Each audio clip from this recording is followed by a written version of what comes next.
Good morning seventh class, how are you? I hope you fine. Seventh class आपके chapter चल रहा था हिंदी व्याकरण के अंदर, चैप्टर नंबर 3 आई थिंक। हाँ, चैप्टर नंबर 3 शब्द विचार। शब्द विचार के अंदर हम लोगों ने कल विदेशी शब्द तक पढ़ा था कल हमने विदेशी शब्दों का। ठीक है, आज हम स्टार्ट करने वाले थे प्रयोग के आधार पर शब्द भेद। क्या स्टार्ट करने वाले थे? प्रयोग के आधार पर शब्द भेद, है ना। देखिए, प्रयोग के आधार पर शब्द दो प्रकार के होते हैं। पहला है विकारी शब्द और दूसरा होता है अविकारी शब्द। अब देखिए, विकारी शब्द होता है ऐसे शब्द जो भाषा में प्रयोग किए जाने पर लिंग, वचन और कारक के कारण अपना रूप बदल लेते हैं, वे विकारी शब्द कहलाते हैं। क्या कहा इन्होंने? ऐसे शब्द जो भाषा में प्रयोग किए जाने पर लिंग, वचन और कारक के कारण अपना रूप बदल देते हैं, वे विकारी शब्द कहलाते हैं। जैसे बेटे का लिंग परिवर्तन क्या होगा? बेटी। बहू का वचन परिवर्तन क्या होता है? बहुए। बहू का कारक परिवर्तन बहुओं के लिए। आगे देखिए, विकारी शब्द के 4 भेद होते हैं: संज्ञा, सर्वनाम, विशेषण और क्रिया।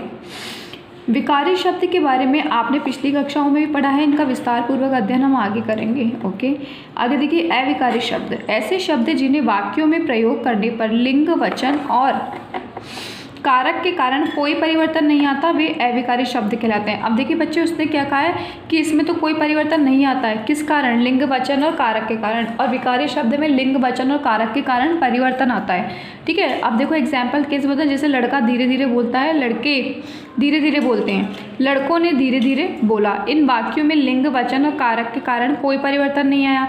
अविकारी शब्दों के भी 4 भेद हैं: क्रिया विशेषण, संबंध बोधक, समुच्चय बोधक और विस्मयादि बोधक।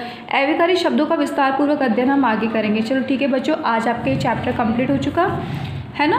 अब हम पहुंचते हैं आपके क्वेश्चन आंसर्स की तरफ। ओके, चलिए आ जाइए। क्वेश्चन नंबर 1, निश्चित अर्थ के प्रकट करने वाले वर्ण समूह को क्या कहते हैं हम? शब्द। क्या लिखेंगे आप? बी, ऑप्शन बी, शब्द। वाक्य के भेद किए गए हैं 2 आधार पर, 3 आधारों पर, 4 आधारों पर या 5 आधार पर? आप लिखेंगे 4 आधारों पर। ठीक है, पर्यायवाची शब्द अर्थ देते हैं समान, अनिकार्थक, विपरीत या उपरोक्त सभी। आपको लिखना है असमान। समझ गए? आगे पर पहुँचते हैं क्वेश्चन नंबर 2, शब्द किसे कहते हैं? उदाहरण देकर समझाइए, है ना। तो ये हम लिखते हैं पेज नंबर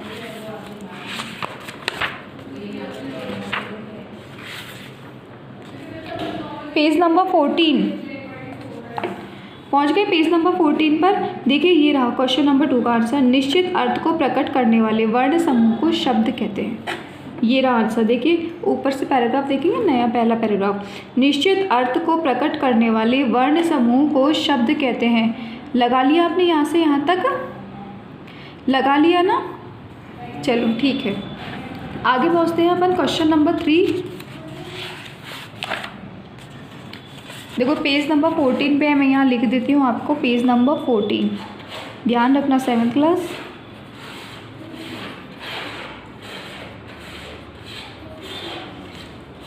क्वेश्चन नंबर 3, शब्दों को किन किन आधारों पर विभिन्न वर्गों में बांटा गया है?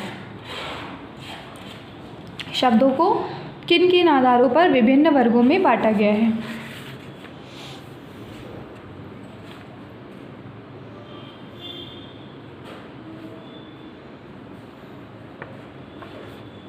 देखो बच्चों, इसका आंसर है ना, ये है आपके दे रखा शब्द भेद, है ना। यहाँ से लगाएंगे अपन। क्वेश्चन नंबर 3 का आंसर है ये। अर्थ, रचना, स्रोत, उत्पत्ति और रूप रचना या प्रयोग के आधार पर शब्दों को विभिन्न प्रकारों में बांटा गया है। समझ आया बच्चों? सिर्फ इतना ही लिखना है। अर्थ, रचना, स्रोत, उत्पत्ति और रूप रचना या प्रयोग के आधार पर शब्दों को विभिन्न प्रकार में बांटा जाता है। ठीक है, सिर्फ इतना सा लिखना है। पेज नंबर 14 पर ही है, बिल्कुल उसके नीचे पहले वाला क्वेश्चन लगा ना दूसरा पन्ने, उसके नीचे ही क्वेश्चन नंबर 3 का आंसर है। देख लेना अच्छी तरह से, शब्द भेद के नीचे वाली जो लाइन कलरफुल दे रखी है वो। पेज नंबर लिख देती हूँ मैं आपको।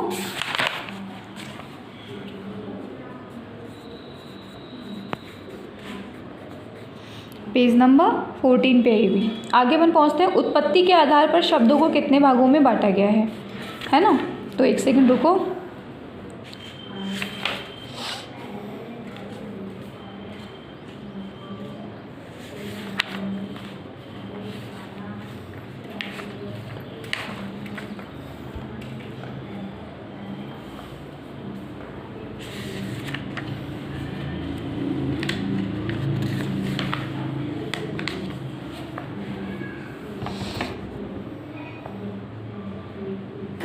देखिए आप आएंगे पेज नंबर 20 पे। कहाँ पे आएंगे? पेज नंबर देखिए 20 पे आपको दे रखा है उत्पत्ति के आधार पर शब्द भेद, है ना, ये दिया हुआ है ना।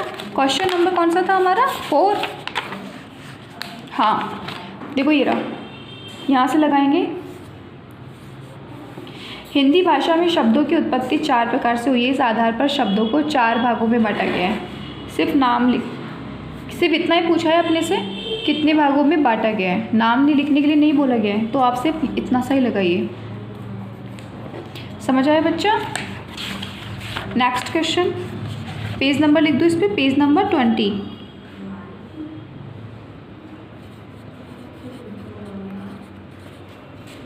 ठीक है, आगे देखिए क्वेश्चन नंबर 5, रचना या बनावट के आधार पर शब्द के भेदों के नाम लिखिए। रचना या बनावट के आधार पर शब्द के भेदों के नाम लिखिए। तो रुकिए वो बताती हूँ मैं आपको।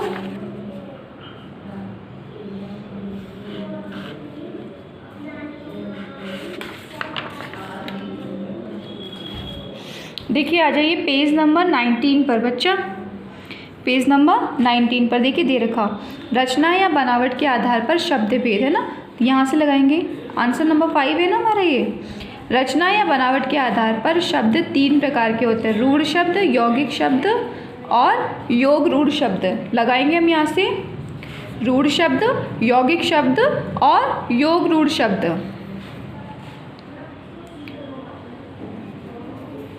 बस, रचना या बनावट के आधार पर शब्द 3 प्रकार के होते हैं। आपको यहाँ से लेके यहाँ तक यू लगाना है। समझ में आ गया बच्चों? पेज नंबर 19 पे है ये, ध्यान रखना। मैं लिख देती हूँ आपके आगे भी।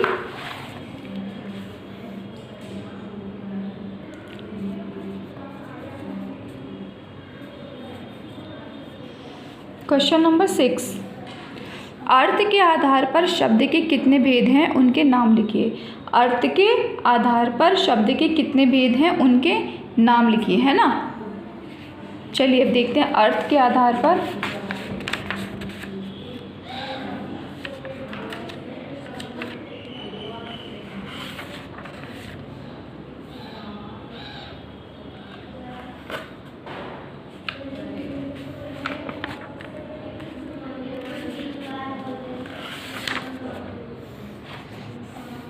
बच्चों आप आ जाओ पेज नंबर 14 पे। ठीक है, पेज नंबर 14 पे। ठीक है, ये देखो ये रखा हमारा, अर्थ के आधार पर शब्द भेद। क्वेश्चन नंबर 6 का आंसर है ना, अर्थ के आधार पर एकार्थी शब्द, अनेकार्थी शब्द, पर्यायवाची शब्द और विलोम शब्द। यहाँ से यहाँ तक लगा लिया सब बच्चों ने। Page number 14, page number 14।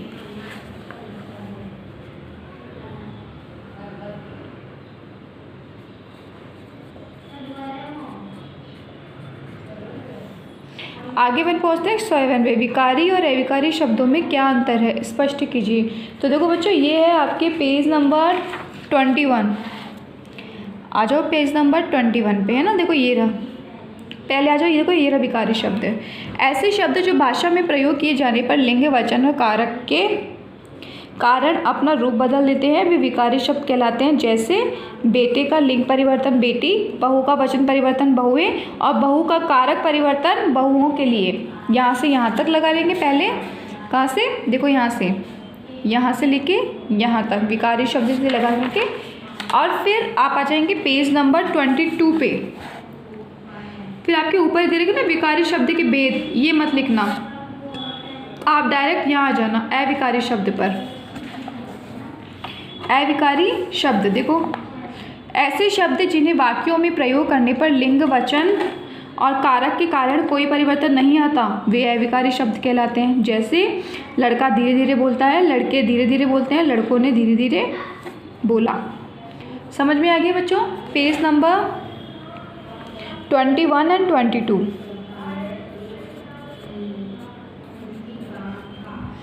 21 और 22 समझ आ गया बच्चों? आगे और क्वेश्चन आंसर्स है इसके, वो हम कल करेंगे। आज के लिए इतना काफ़ी है बच्चों। जिन बच्चों को रिक्वेस्ट है सारे बच्चे होमवर्क करके लाएंगे, ठीक है ना? वर्क ज़्यादा आगे से नहीं करा रही क्योंकि बहुत ज़्यादा हो जाएगा, ठीक? तो आज आप सब बच्चों को ये वाले क्वेश्चन आंसर्स अपनी कॉपीज़ में करने। Okay 7th class, bye.